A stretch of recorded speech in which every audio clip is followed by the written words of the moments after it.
حضرت امام حسین علیہ السلام نے ایک عظیم مقصد اور ایک عظیم ترین نصب العین کے لیے شہادت کو گلے لگایا، اور مقصد کی عظمت کا اندازہ اس امر سے لگایا جا سکتا ہے کہ امام عالی مقام نے اپنے آبائی وطن مدینہ منورہ کو چھوڑا، 3 دن کی بھوک و پیاس برداشت کی، خود اپنی اور اپنے رفقا کی قربانی دی، یہاں تک کہ اہل حرم کی بے پردگی و اسیری برداشت کرنے کے لیے بھی آمادہ ہوئے۔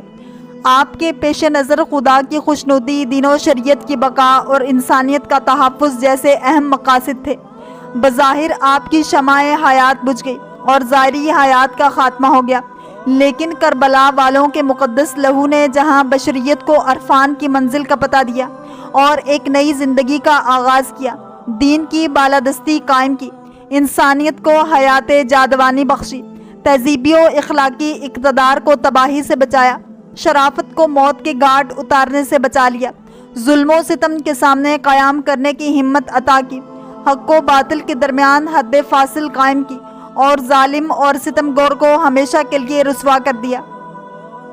امام علیہ السلام کی اس عظیم قربانی میں آپ کے خاندان کے ساتھ آپ کے ساتھیوں کا کردار یقیناً نمایاں ہے۔ امام عالی مقام ان ساتھیوں پر فخر کیا کرتے تھے اور فرماتے تھے، میں اپنے ساتھیوں سے زیادہ وفادار اور بہتر کسی کو نہیں جانتا۔ امام کے ان وفادار ساتھیوں میں سے ایک حضرت حر ابن یزید الریائی تھے۔ حضرت حر کے بارے میں ہمارے ہاں ایک غلط نظریہ پایا جاتا ہے، وہ یہ ہے کہ جب ہم کسی گناہگار اور بد کردار کے تائب ہونے کا ذکر کرتے ہیں تو حر کی مثال پیش کرتے ہیں، جبکہ تاریخی حقائق اس کے برخلاف ہیں۔ حر ابن یزید الریائی کربلا آنے سے پہلے بھی ایک بہادر اور شجاع شخص ہونے کے علاوہ اہل بیت کے چاہنے والوں میں سے تھے، لیکن یہ دنیا داری اور نفسی خواہشات کی غلامی کا نتیجہ تھا کہ حر کو امام عالی مقام کے مقابل میں لا کھڑا کیا۔ لیکن حر کا ضمیر زندہ اور طینت پاک تھی، جس وجہ سے وہ اپنی اصلیت کی طرف پلٹ آیا۔ شیخ ابن نما لکھتے ہیں، جب حر کوفے سے ابن زیاد کے محل سے نکل رہا تھا تو اس نے ایک آواز سنی کہ کوئی کہہ رہا تھا، اے حر جنت کی خوشخبری ہو۔ اس نے پیچھے مڑ کر دیکھا تو کوئی نہ تھا، تو اپنے آپ سے کہا، خدا کی قسم یہ خوشخبری تو نہیں ہو سکتی، کیونکہ میں حسین سے جنگ پر مامور ہوں۔ یہ بات اس کے ذہن میں موجود رہی، یہاں تک کہ جب امام حسین علیہ السلام کی خدمت میں پہنچ کر اس نے بیان کیا تو امام نے فرمایا، بے شک تم نیک راستے پر نکلے تھے۔ امام عالی مقام نے اپنے ایک مختصر خطبے میں حر سے مخاطب ہو کر فرمایا، کوئی آزاد انسان نہیں جو کھانے کے ٹکڑوں کو اس کے اہل کے منہ میں ڈالے۔ شاید امام حسین علیہ السلام کی اس بات نے حر میں انقلاب کا طوفان برپا کیا اور اس کی فکر کو تبدیل کر دیا۔ ابو مخنف نے عبداللہ ابن سلیم اور مرزی ابن مشمل سے نقل کیا ہے کہ انہوں نے کہا، ہم نے امام کے ہمراہ حجاز سے عراق تک کا فاصلہ طے کیا۔ جب منزل اشرف پر پہنچے تو آپ نے نوجوانوں سے کہا، جتنا ممکن ہو یہاں سے پانی جمع کرو اور اپنے قافلے کے ہمراہ لے چلو۔ صبح سویرے قافلہ نکل پڑا۔ تقریباً دوپہر کے وقت قافلے میں سے ایک شخص نے بلند آواز میں تکبیر پڑھی۔ حضرت امام حسین علیہ السلام نے فرمایا، اللہ اکبر، لیکن اچانک تکبیر کیوں پڑھی؟ اس نے کہا، ایک نخلستان کو دیکھا جو اس سے پہلے اس جگہ نہیں تھا۔ امام نے فرمایا، جو تم نے دیکھا میں نے نہیں دیکھا۔ اتنے میں بعض نے کہا، ہم گھوڑوں کے گرد و غبار دیکھ رہے ہیں۔ پس امام نے فرمایا، خدا کی قسم میں بھی یہی دیکھ رہا ہوں۔ پھر فرمایا، کوئی پناہ گاہ نہیں جہاں پر چھپ سکیں اور اس گرد و غبار سے بچ سکیں۔ ہم نے کہا، کیوں نہیں؟ آپ کی بائیں جانب زحسم ہے۔ امام علیہ السلام بائیں جانب مڑے اور وہ گھوڑے بھی اسی طرف آئے۔ ہم ان سے پہلے زحسم کے مقام پر پہنچے اور خیموں کو وہاں نصب کیا۔ وہ قافلہ بھی وہاں پہنچا۔ وہ حر تھا جو 1000 سپاہیوں کے ساتھ تھا۔ امام نے فرمایا، ان سپاہیوں اور ان کے سواروں کو پانی لا دو۔ ان کے سپاہی اور گھوڑے سیراب ہوئے۔ جب نماز کا وقت ہوا تو امام حسین علیہ السلام نے اپنے ساتھی حجاج ابن مسروق جعفی کو آذان پڑھنے کا حکم دیا۔ آذان کے بعد امام علیہ السلام ایک عبا بدن پر اوڑھ کر خیمے سے باہر آئے اور خدا کی حمد و ثنا کرنے کے بعد فرمایا، اے لوگوں، میں تم لوگوں کے بارے میں خدا کے ہاں معذور ہوں۔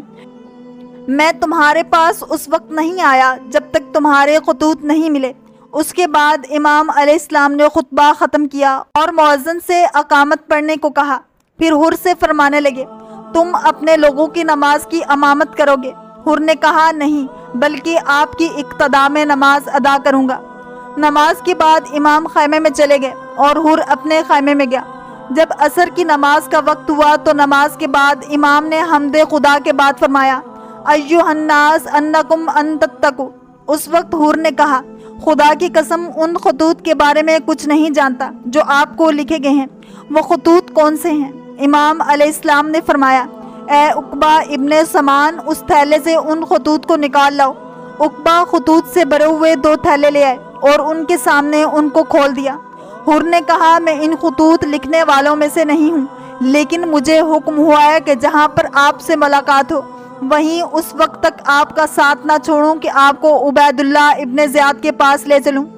امام علیہ السلام نے اپنے ساتھیوں سے کہا ارکبو، یعنی سوار ہو جاؤ۔ سب لوگ سوار ہو گئے اور قافلہ نکلنے لگا تو وہ گروہ امام کے قافلے کے سامنے آ گیا۔ امام علیہ السلام نے حر سے فرمایا تیری ماں تیرے غم میں بیٹھے تو کیا چاہتا ہے؟ اس وقت حر نے کہا خدا کی قسم اگر عرب میں آپ کے سوا کوئی اور میری ماں کی نسبت مجھے کچھ کہتا تو میں اسے یہی جواب دیتا، لیکن آپ کی ماں کا تذکرہ نیکی کے سوا نہیں کر سکتا۔ جب حر نے امام حسین علیہ السلام کی مدد طلب کرنے والی فریاد سنی تو عمر ابن سعد کے پاس جا کر پوچھا کیا تو ان سے جنگ کرے گا؟ عمر نے کہا ہاں، خدا کی قسم ایسی جنگ ہوگی کہ ان سب کے سروں کو بدن سے جدا کیا جائے گا۔ حر نے کہا تو چاہتا کیا ہے؟ ان کی باتیں تمہاری پسند کی نہیں۔ ابن سعد نے کہا اگر میرے ہاتھ میں ہوتا تو میں ہاتھ کھینچ لیتا، لیکن تیرا امیر ابن زیاد اس کام سے ہاتھ نہیں اٹھا رہا۔ حر وہاں سے چلا آیا اور کرہ ابن قیس کے پاس جا کر پوچھا کیا تو نے آج اپنے گھوڑے کو پانی پلایا؟ کرہ نے کہا نہیں۔ کرہ سمجھ گیا کہ حر ابن سعد کی فوج سے جدا ہونا چاہتا ہے، لہذا وہاں سے چلا گیا۔ حر امام حسین علیہ السلام کے لشکر سے مزید قریب ہوا۔ مہاجر ابن اوس نے حر سے کہا کیا تو چاہتا ہے کہ یہاں سے حملہ کرے؟ حر اس کے جواب میں خاموش رہا، لیکن اس کا جسم کانپنے لگا۔ مہاجر نے حر سے مخاطب ہو کر کہا اگر کوئی مجھ سے کوفہ کے بہادر ترین شخص کے بارے میں پوچھتا تو میں تجھے دکھاتا تھا، لیکن یہ کیسی حالت ہے جو میں دیکھ رہا ہوں؟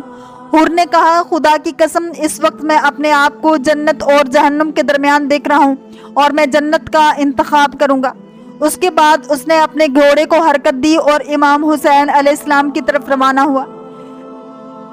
ابن جریر طبری نے اپنی کتاب میں اس واقعے کو یوں نقل کیا ہے حر کو اس بات کا احساس تھا کہ انہوں نے آل رسول کو بہت تکالیف پہنچائی ہیں، بے آب و گیا میدان میں ان کا راستہ روکا ہے، لہٰذا وہ انتہائی شرمندگی کے ساتھ اپنا سر جھکائے ہوئے آگے بڑھ رہا تھا۔ سید ابن طاؤس یوں گویا ہے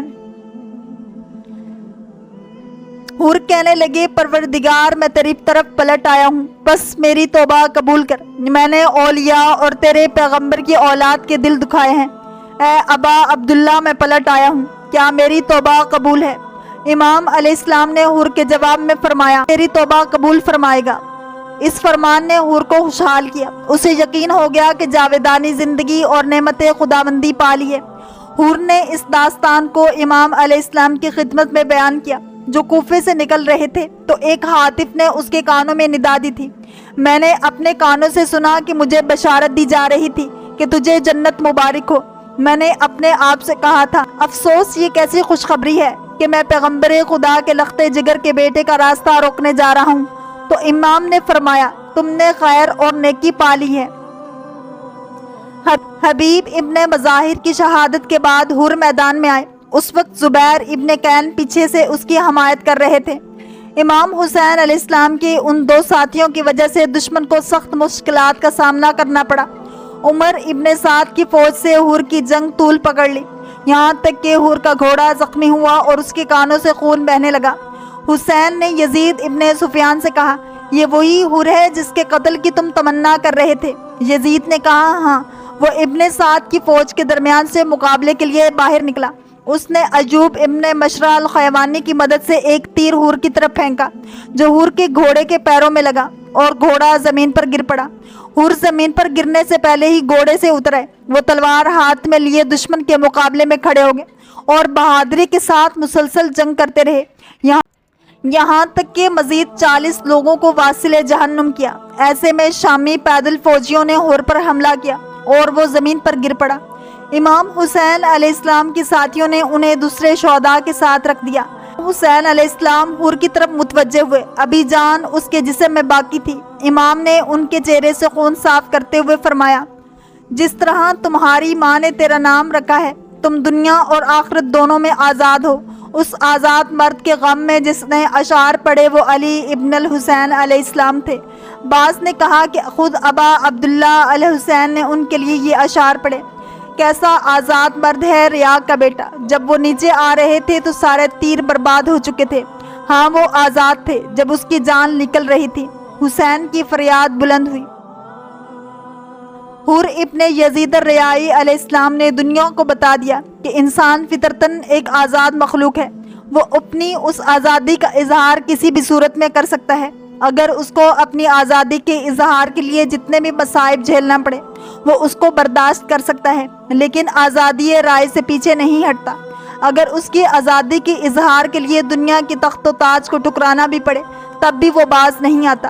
اس لیے امام جعفر صادق علیہ السلام نے آزاد انسان کی تعریف کی ہے۔ آزاد ہر حالت میں آزاد ہے، یہاں تک کہ سخت سے سخت مصیبت بھی اس پر آئے، اگر مصیبتیں اس پر ٹوٹ پڑیں تو وہ اسے برباد کر دیتا ہے، لیکن خود نہیں ٹوٹتا، اگر اسے اسیر اور محقور ہی کیوں نہ کیا جا سکے۔